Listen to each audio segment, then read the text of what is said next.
I'll call you an Uber mom. The car's full. The words hit me before the wind from the idling SUV even reached my face. I stood on the walkway, gift bag in hand, my coat buttoned against the early spring chill.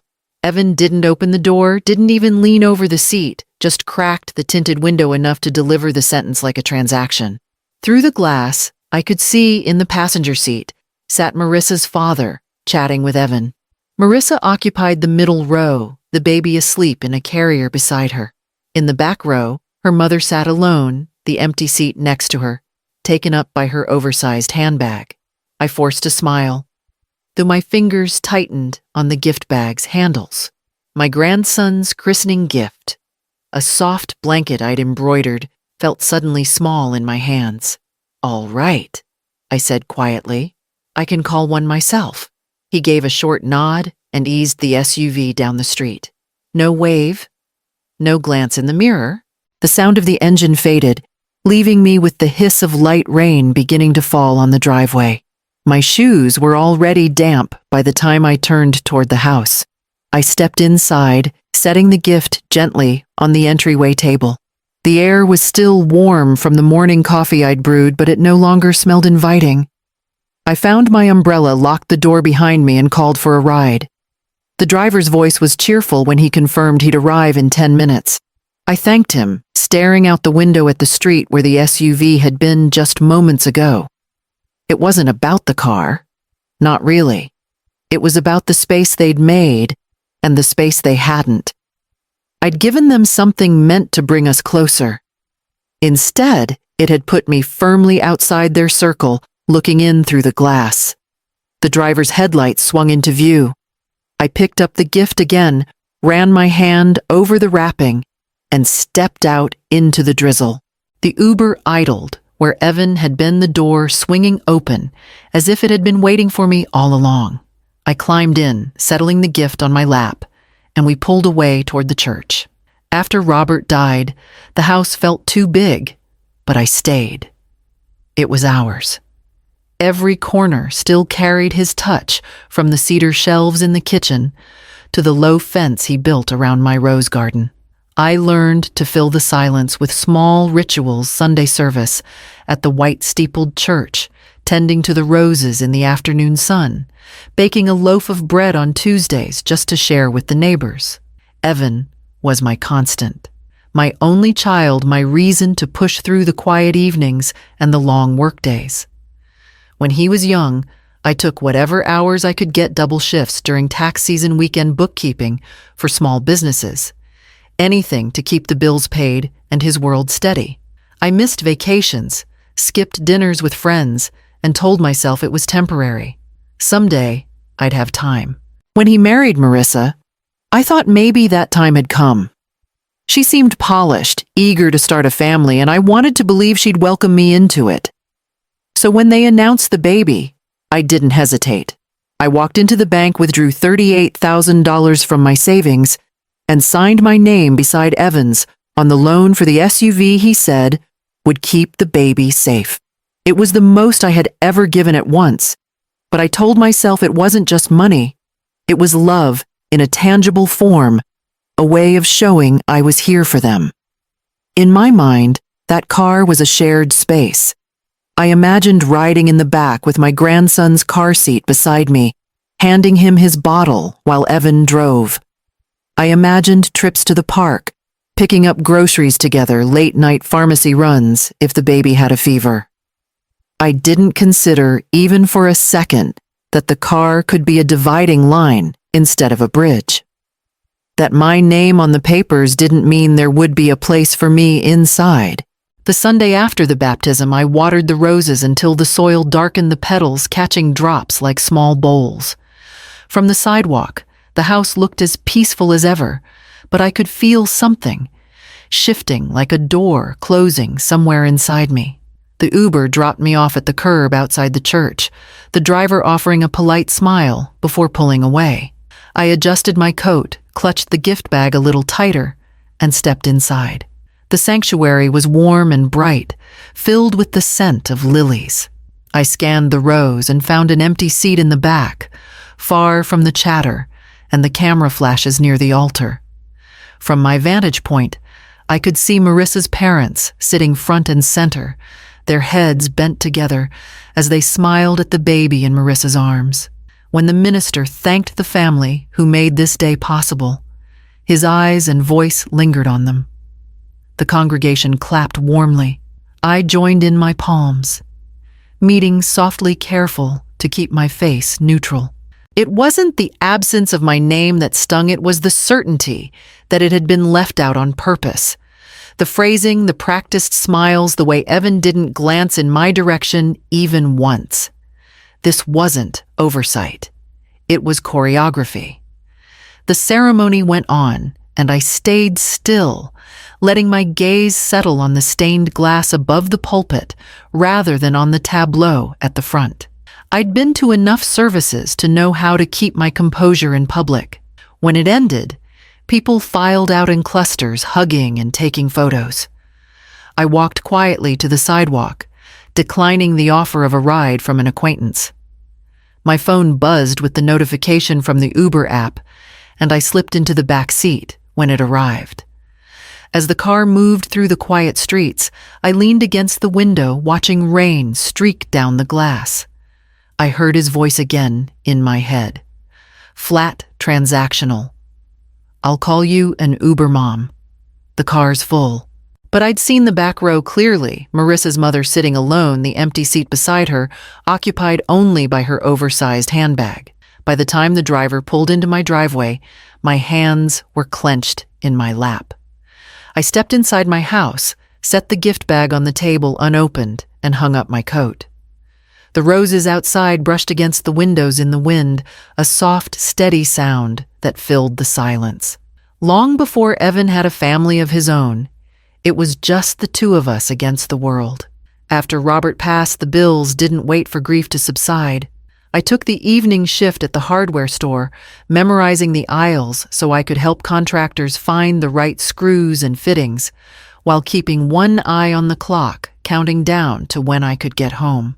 Weekends weren't rest. They were spent doing bookkeeping for small businesses, tallying receipts under the hum of flickering fluorescent lights.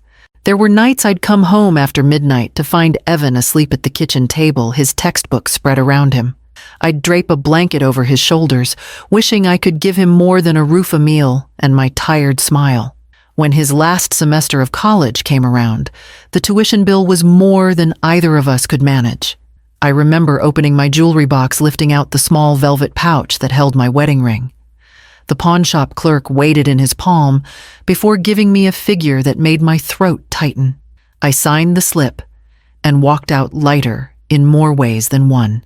I drove that same 10-year-old sedan for years after its paint dulling the engine, groaning on cold mornings. Every oil change was a negotiation with myself, replace it now or stretch it one more season. But when Evan said he needed a reliable vehicle for his growing family, I didn't hesitate. I wrote a check to help with the down payment on the SUV and signed my name on the loan papers, telling myself it was an investment in their safety, in their future. Each of those decisions felt like the right thing at the time. I told myself, this is for him, for the life he's building. I never thought to ask what I'd be building for myself in the process. Now, as I stood in my kitchen, staring at the unopened baptism gift on the table, those years played back in sharp detail, not as acts of love, but as stones laid on a path that led me here. The sound of my phone buzzing on the counter pulled me back to the present. It was a Tuesday morning when I logged into my online banking planning to pay the utility bill. The numbers on the screen didn't make sense. At first, 2 red notices under auto loan payment past due. I clicked through thinking it was a glitch, but the dates were clear. 2 consecutive months unpaid. My chest tightened. I had trusted Evan to handle the payments after the first year once he and Marissa were more settled. It was part of the agreement, my help to start, then his responsibility. Yet here it was evidence in black and white that the responsibility had slipped, and he hadn't said a word. Later that afternoon, while picking up milk at the corner store, I overheard a voice I knew too well. Evan was on the phone telling Marissa Mom's got it covered. Don't worry about the loan.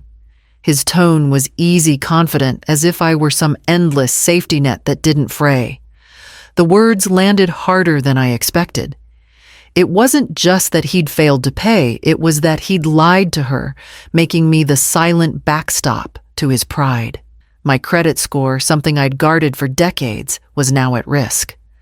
I went home and dug out the folder from the desk drawer, the one with every piece of paper tied to that SUV. Loan agreement, payment schedule, insurance documents. My signature, neat and precise, sat beside his. Co-signer in bold letters above my name. For the first time, I didn't just see it as a formality. I saw it as leverage. I opened my laptop and began searching rights of a co-signer voluntary repossession process impact of missed payments on primary borrower. Each article made something in me harden. I had thought of that car as theirs. Now I started to think of it as mine to take back. Not out of spite, but out of self-preservation, and maybe, if I was honest, to remind him that generosity was not the same as obligation. I closed the folder, slid it back into the drawer, and left it slightly ajar. The papers were still there, waiting. So was the decision I hadn't quite made yet. The text came on a Thursday morning, short and casual, as if he were asking me to pick up bread. Hey, Mom, can you cover one more payment? I'll sort it next month. No apology. No acknowledgement of the two already missed. I set the phone down on the counter and finished pouring my coffee. There was a lunch planned with a friend that day, one of the few dates on my calendar I looked forward to. I ordered an Uber, slipped on my coat, and took the baptism gift off the table where it had sat untouched. It was time to deliver it in person. The car was warm, the driver polite but quiet, leaving me to my thoughts as we pulled out onto the main road. Houses and storefronts slid past in a blur, but I wasn't seeing them. I was seeing that payment schedule in my desk drawer, the growing balance, the risk to my credit. My name tethered to a car that had become a symbol of my absence rather than my inclusion. Halfway to the restaurant, I opened my phone again. Not to reply to Evan, but to find the number for the bank. The representative answered with a scripted greeting, and I kept my voice calm. I'd like to initiate a voluntary repossession on a vehicle loan I co-signed, I said. There was a brief pause before she began asking for the loan number, the VIN confirming my authority on the account. When she reached the part about payment, I said, freeze the autopay as well. No further withdrawals from my account. The words felt precise, deliberate, like balancing a column of figures to the cent. She confirmed the process and gave me a timeline. In less than 2 weeks, they would collect the SUV. My signature would still be on the file, but soon my name wouldn't be tied to the debt. I ended the call and slipped the phone back into my bag. The driver's eyes flicked up in the rearview mirror for a second, catching the small smile I hadn't meant to show. The decision was made. The rest was only a matter of time. 2 weeks later, right on schedule, the sound came low and mechanical, rumbling up the street. I didn't have to look to know it was the tow truck. At 7:15 a.m., the noise shifted to the steady reverse beeps as it backed into Evan's driveway. I stayed in my kitchen pouring coffee, but the picture in my mind was clear neighbors, pulling their curtains aside just enough to see the yellow flash of hazard lights cutting across their yards. Marissa on the porch in her robe arms, crossed tightly against the morning chill. I could almost hear Evan's voice, sharp and rising, as he barked into his phone, probably to the bank. The engine strained, the metallic clank of chains followed, and then the sound of tires meeting the ramp. The SUV that had been such a point of pride, such a symbol in their driveway, was being winched away inch by inch. I imagined the moment the rear tires lifted fully from the ground, the driveway beneath left bare and oddly smaller without it. By 8 a.m., my phone lit up. Marissa's name. I answered on the third ring. "Why would you do this?" she demanded, her voice tight enough to cut glass. I took a slow sip of coffee before answering. "I figured you had other rides." My tone was even almost polite, though I could hear her breathing quicken on the other end. There was a pause just long enough for the weight of the moment to settle before she launched into something about inconvenience and embarrassment. I let her talk, not offering excuses or apologies. This wasn't about defending my decision. It was about standing in it. When she finally hung up, the silence in my kitchen felt different. Not empty solid. The kind of quiet that comes when something heavy has been set down.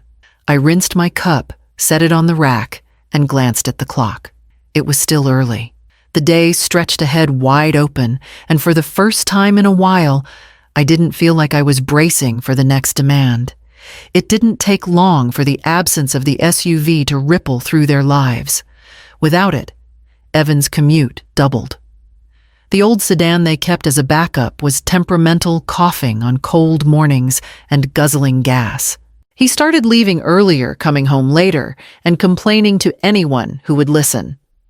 Marissa's parents, who had always been quick to flaunt their own comfort, suddenly had scheduling conflicts whenever Evan hinted about borrowing their luxury sedan. I suspected they didn't want their leather seats used for daycare drop-offs or grocery runs. Whatever the reason, the polite refusals added another layer to the strain. I began hearing about the tension in small ways, a neighbor mentioning they'd seen Evan and Marissa arguing in the supermarket aisle, voices low but heated. Another said they'd watched Evan slam the car door so hard it rattled, then walk off down the block without looking back. One afternoon, my phone rang. His voice was calm at first, almost measured. "You've made things really hard for us, Mom." I didn't answer right away, letting him fill the space.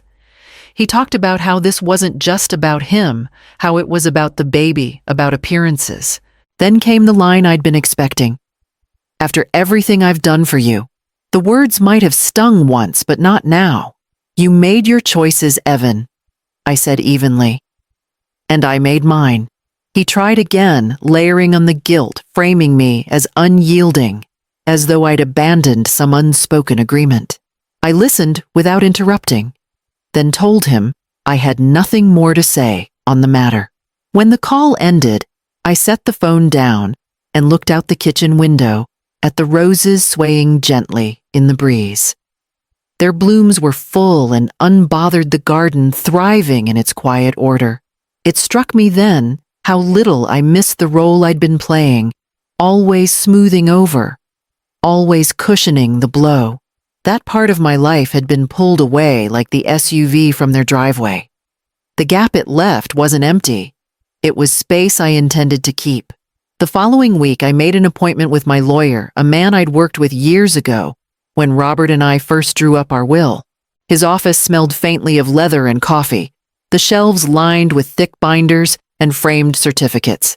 He greeted me warmly, but I didn't come for pleasantries. We sat across from each other at the polished oak desk, and I slid a neatly folded sheet of notes toward him. "I'd like to make some changes," I said. Evan's name would remain in the will. He was still my son, but the generous lump sums I'd once imagined leaving him were gone.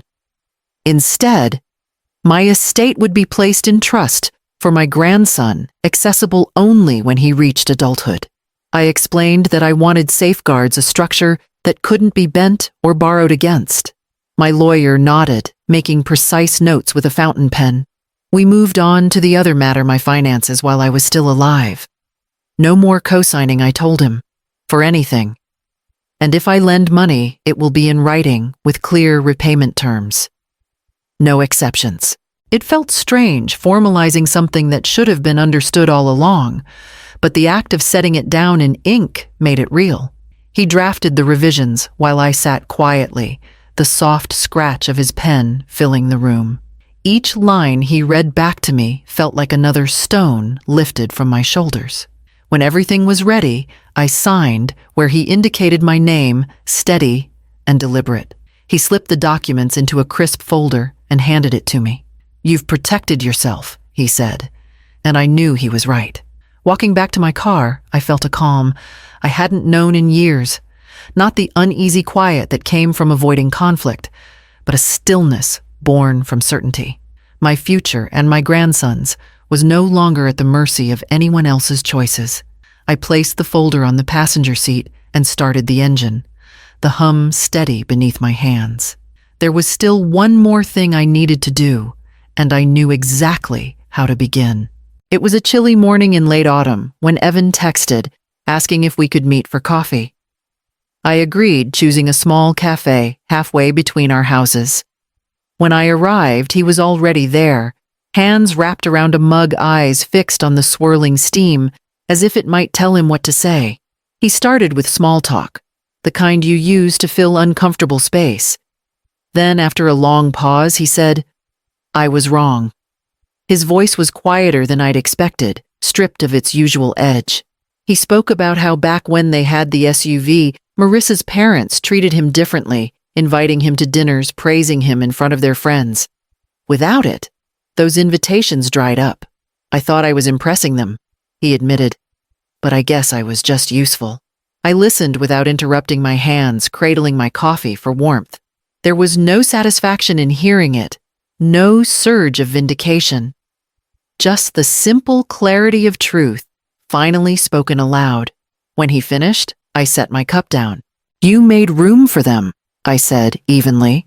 "I made room for myself." His eyes flickered as if he wanted to argue but couldn't find the ground to stand on. The silence stretched between us, and for once, I didn't feel the need to fill it. I reached into my coat pocket, pulled out a few bills, and placed them neatly beside my cup. "Take care of yourself, Evan," I said, rising from the table. The bell over the cafe door chimed as I stepped outside. The air was crisp, the kind that fills your lungs with a clean ache. Leaves skittered along the sidewalk, their edges catching in the wind. I walked without hurry each step, steady, the weight I'd carried for years noticeably absent. Whatever came next, holidays, phone calls, silences, I knew where my boundaries stood, and for the first time in a long while, I was entirely untethered.